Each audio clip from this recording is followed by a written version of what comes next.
Na saa zingine nikikaa naona miaka 16 Dar es Salaam, nikipiga hesabu naona kama nilikaa Dar es Salaam muda mrefu zaidi hata ya Nairobi. As he drives through the streets, Josh Murunga tells me that Dar es Salaam is like his second home. So this little unit here, we use it as an office. As we enter the studios, his team is preparing to record a show, an entertainment show that is known as Ngaz kwa Ngaz. This is a natural backdrop for this show. For this show. So like Salama is seated right now, I'll show you a complete show. So maskani, mtu anavokaa maskani in Kenya, huku wanaita kijiwe ama maskani, nimesikia ama area. Like on that day if you're not working, you go and sit maskani na washikaji, mnaongea, mnapiga story. Then real work begins. 3, 2, 1, calling on Eric's cam, go. The recording takes about 1 hour, after which I sit down with Josh for a one-on-one interview, and he begins by giving us a flashback of his beginning. First, between 1999 and the year 2000 as a radio presenter at Radio Citizen in Kenya. Citizen Radio was experiencing problems with the then government. And so some of us, I mean, there was issues with salaries and stuff, so some of us could not get our salaries. And it was difficult for me to continue working at the station without a salary because issues with rent and stuff like that. Josh quit Radio Citizen and worked for Family Radio briefly before seeking greener pastures in Tanzania. Before that, I made some contacts, and I was talking to the owner of Clouds FM directly.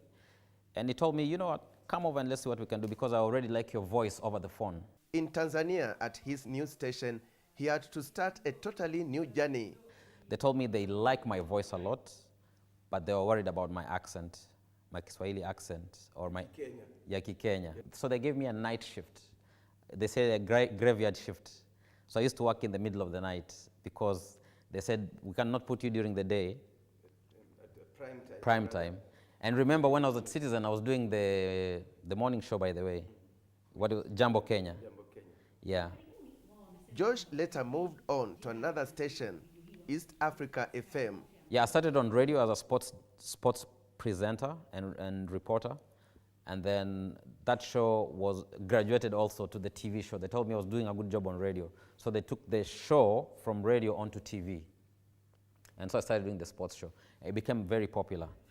Josh says his energy, his creativity, his desire to grow never allows him to stay in one place for too long, especially when routine sets in. He decided that he had had enough of employment. And I started consulting for NGOs as a producer for television shows. Josh later formed a partnership with AY, a prominent Tanzanian bongo artist, and Salama Jabir, who had worked with Josh at East Africa FM and TV. The three of us have different traits. Like I'm a TV producer and I also have qualities in presenting.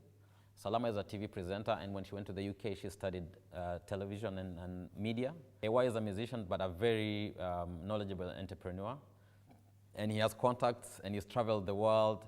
So using his contacts, using his ability to be able to talk to people and network was a huge plus for us, and also being very creative as a musician. Nafikiri wewe mwenyewe pia unajua kwamba Wakenya ni aggressive. Kwa sababu ni watu ambao wanadare, sio watu waoga. Sisi ni wakarimu sana. Sisi ni watu wa kuchukua time, wa kusema hii naweza nikafanya kesho. Kwa hiyo tufanye kesho. Lakini Wakenya cha leo tufanye leo. Naishi mbali kidogo. Karibu kaya. Utakunishtua wanangu. Their first show was Mkasi, a show about prominent people talking about their soft side of life away from the normal TV sets. Mkasi as a TV show was born, 2011, November.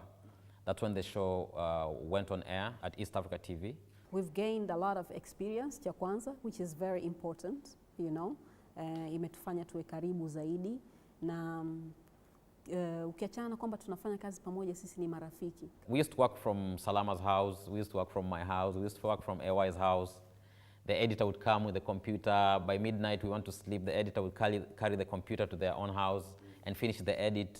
And then the computer would come to my house. I would do the previews while the editor goes to do some other jobs because he's employed somewhere else. So that's how Mkasi really started. But now we are lucky, 5 years down the line, we have a premises where we can film other shows.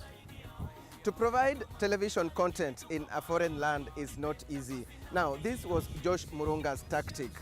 to speak their language, to be like them. Like the adage goes, when you go to Rome, do what Romans do. And he's made it. He produces some of the most watched television programs in Tanzania. For Daring Abroad, I'm Alex Chamwada in Dar es Salaam.